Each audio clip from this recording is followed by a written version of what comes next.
चंद्रपूर जिल्ह्यात 7 जून रोजी बकरी ईद हा सण साजरा करण्यात येणार। चंद्रपूर हा शांतताप्रिय जिल्हा म्हणून ओळखला जातो। जिल्ह्याचा हा नाव लौकिक कायम राहावा, तसेच कायदा व सुव्यवस्था अबाधित राहावी यासाठी सर्वांनी शांततेत सण उत्सव साजरे करून प्रशासनाला सहकार्य करावे, असे आवाहन जिल्हाधिकारी विनय गौडा जीसी यांनी केले।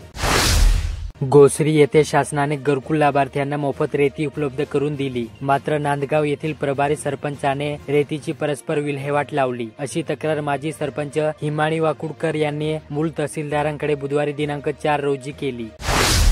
कोरपणा येथील अनेक शासकीय इमारती वापराविना पडून आहेत, त्यामुळे त्यांची दुर्व्यवस्थेकडे वाटचाल होत आहे। याकडे संबंधित विभागाचे वरिष्ठ अधिकारी व लोकप्रतिनिधींनी लक्ष देण्याची गरज आहे।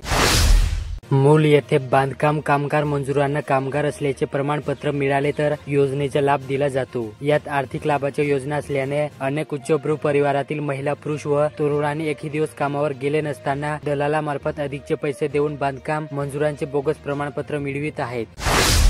वरोरा तालुक्यातील बारवा, मुरुदगाव, खांबाडा येथे कृषी विज्ञान केंद्र, सिंदेवाही कृषी विभाग, आत्मा यांच्या संयुक्त विद्यमाने विकसित कृषी संकल्प अभियानांतर्गत 1 दिवसीय कार्यशाळेचे आयोजन करण्यात आले। सास्ती येथे राज्य मार्ग परिवहन महामंडळाच्या 77व्या वर्धापन दिनानिमित्त राजुरा आगारातर्फे बसस्थानकात मोठ्या उत्साहात प्रवाशांना गुलाब, पुष्प व पेढे देऊन स्वागत करण्यात आले, तर चालक वाहकाच्या हस्ते केक कापून वर्धापन दिन साजरा करण्यात आला। नुकतेच नागबीड नगर परिषदेच्या मुख्याधिकाऱ्यांचे पद स्थानांतरामुळे रिक्त झाले। हे पद केव्हा भरण्यात येते किंवा कोणाकडे प्रभार सोपवण्यात येतो हे गुलदस्तात असले तरी या अनुषंगाने तालुक्यात महत्वाची कोणती पदे रिक्त आहेत याची चर्चा सुरू झाली। कोरपणा तालुक्यातून जीवित तालुक्याला जोडणारे 2 तर जरी जामणी तालुक्याला जोडणारे थेट मार्ग निर्माण होऊन बराचसा कालावधी लोटला, परंतु या मार्गावर अद्यापही एकही बसफेरी सुरू न झाल्याने आश्चर्य व्यक्त होत आहे।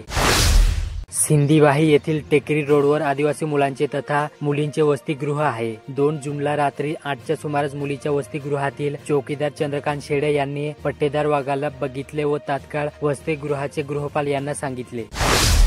राजुरा येथे नगरपालिकेअंतर्गत कोट्यवधी रुपयांचा निधी खर्च केला। वन विभागाच्या लाकूड डेपोच्या जवळ बांधलेला समाज भवन हे पांढरा हत्ती ठरले असून बांधकामात झालेल्या गैरव्यवहारामुळे व दिरंगाईमुळे सभागृहात लोकांच्या दृष्टीने निरुपयोगी ठरले आहे। 16 जून पासून सीबीएसई तर 23 पासून जिल्हा परिषद अनुदानित, विना अनुदानित शाळा सुरू होणार, यासाठी शालेय साहित्याची खरेदी केली जात आहे।